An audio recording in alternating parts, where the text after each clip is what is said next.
Olá pessoal, vamos falar um pouquinho sobre o método de Newton-Raphson. O método de Newton-Raphson, ele vai nos ajudar a auxiliar a encontrar o zero da função. Então eu tenho um intervalo qualquer e eu vou achar qual que é a solução da minha função, ou o zero da minha função, ou a raiz da minha função, num determinado intervalo. É o método iterativo, tá?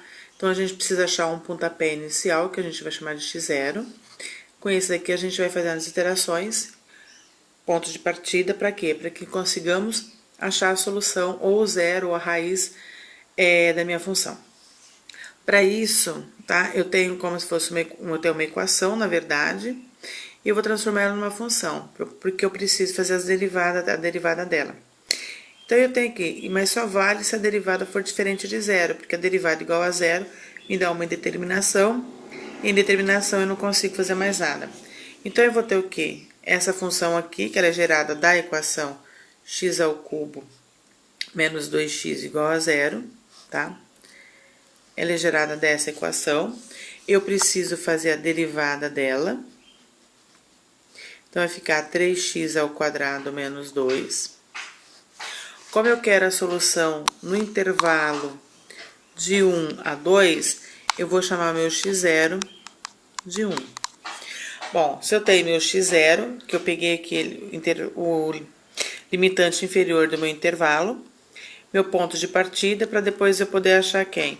Eu vou achar o x1, o x2, o x3 e o x desejado, tá? Que é a raiz da minha equação. Bom, então, para isso, a gente vai usar o quê? Exatamente essa formulinha. Então, eu tenho aqui, ó, eu vou achar meu x1, dado que eu já tenho meu x0, menos a minha função em x0, sobre a derivada da função em x0.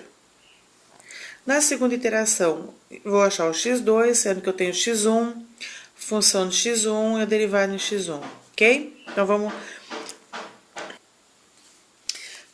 lá, vamos achar o nosso x1. Meu x1, se eu achar meu x0 de 1, ele vai ser 1, menos a função no ponto, a função é quem? Então, vai ficar x ao cubo, vai ficar 1 ao cubo, menos 2 vezes 1, sobre 3 que multiplica menos 1, não, que multiplica 1 ao quadrado, menos 2, ok? Então, eu tenho 1 menos... Então, aqui eu tenho 1 ao quadrado, menos 1 ao cubo, que vai dar 1, menos 1, 2 vezes 1, que vai dar 2, eu tenho 1 menos 2, eu tenho menos 1. Aqui eu tenho 3, que multiplica 1 ao quadrado, então vai dar 3, menos 2 vai dar 1. Então, o que eu tenho aqui? Menos 1. Esse menos com esse vai ficar mais, então eu vou ter 1 mais 1, vai ficar 2. Bom, ainda não saiu do meu intervalo, então eu posso considerar. Agora, eu preciso tomar cuidado, como aqui, ó, meu x1, ele é diferente de x0, não é solução, tá? Não encontrei a solução ainda. Então, o que eu preciso tomar só cuidado? Que eu preciso calcular agora o x2, mas o meu x2, se ele estiver saindo do meu intervalo 2, alguma coisa, maior que 2, eu preciso tomar cuidado que eu posso ter errado em alguma coisa. Porque todas as soluções que eu encontrar tem que estar dentro desse intervalo de 1 a 2. Bom, chegou aqui tudo bem. Então, agora, teoricamente, a gente precisa observar que ele deve estar caindo para a solução da minha função ou da minha equação, que se encontra no intervalo de 1 a 2. Então, vamos lá, vamos conferir isso calculando x2. Então, meu x2 é igual a x1, meu x1 é 2, menos 2 ao cubo, menos 2 vezes 2, sobre 3 que multiplica 2 ao quadrado, menos 2. Então, aqui eu tenho 2 menos, 2 ao cubo é 8, 2 vezes 2 é 4, 2 ao quadrado é 4, 4 vezes 3 eu tenho 12, menos 2. Então, eu tenho 2 menos 8 vezes menos 4 dá 4, 12 menos 2 dá 10, então aqui eu tenho 2 menos 0,4. Bom, 2 menos 0,4 vai me fornecer 1,6. 1,6 é menor que 2, então eu sei o quê? Que o meu x2 ele é diferente de x1.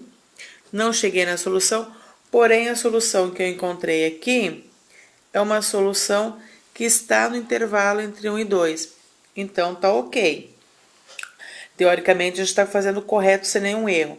Mas como não é igual, eu preciso fazer uma terceira iteração. Então, vamos achar o x3, considerando o x1 1,6 menos. Agora eu tenho, vou substituir na função e na f', 1,6. Então, eu tenho 1,6 ao cubo, menos 2 que multiplica 1,6, sobre 3 que multiplica 1,6 ao quadrado, menos 2. Ok? Então, aqui eu vou ter 1,6 menos... aí que eu levar ele ao cubo, 1,6 ao cubo vai me dar 4,096, menos 2 vezes 1,6, eu vou ter 3,2. Sobre 1,6 ao quadrado vezes 3 menos 2, que vai me dar 5,68. Tá? Como a gente tem casas decimais, a gente faz aproximado, ok? Então, aqui eu vou ter 1,6 menos... Tá? Vou estar subtraindo aqui 0,16. Isso aqui vai me dar 1,44. Então, eu tenho que x2 é diferente de x3, porque x2 me deu 1,6, agora deu 1,44. Significa que eu ainda não cheguei na solução. Para chegar, eu preciso de uma sequência onde as duas soluções são iguais. Significa que eu preciso fazer novamente, ok? Se eu tivesse o critério de parada e esse aqui estivesse dentro do critério de parada, estaria parando. No critério de parada, eu tenho um epsilon, que é um erro aceitável, tá? Então, ele teria que ser menor que esse erro. Mas como eu não tenho erro, eu vou estar encontrando duas sequências, dois termos da sequência idênticos, consecutivo, ok? Então, vamos lá para o meu x4. Meu x4 agora eu vou considerar 1,44 menos 1,44 ao cubo, menos 2 vezes 1,44, dividido por 3 vezes 1,44 ao quadrado menos 2. Fazendo as continhas, eu vou ter 1,44 menos... Então, aqui eu vou levar ao cubo, 1,44 ao cubo, menos 2 vezes 1,44. Dividido por 3, que multiplica 1,44 ao quadrado menos 2, vai me dar 0,025. Considerando não todas as casas decimais, eu tenho aproximadamente 1,415. Bom, então eu sei o quê? Que aqui eu tinha 44, aqui já diminui um pouquinho, mas é diferente.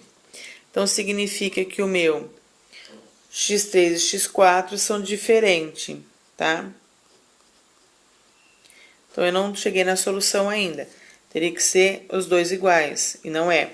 Então, vamos calcular o x5. Para calcular o x5, eu vou usar 1,415 menos, aí eu vou fazer a função, valor numérico, menos 2 vezes 1,415, dividido por quem? Por 3 vezes 1,415 ao quadrado menos 2.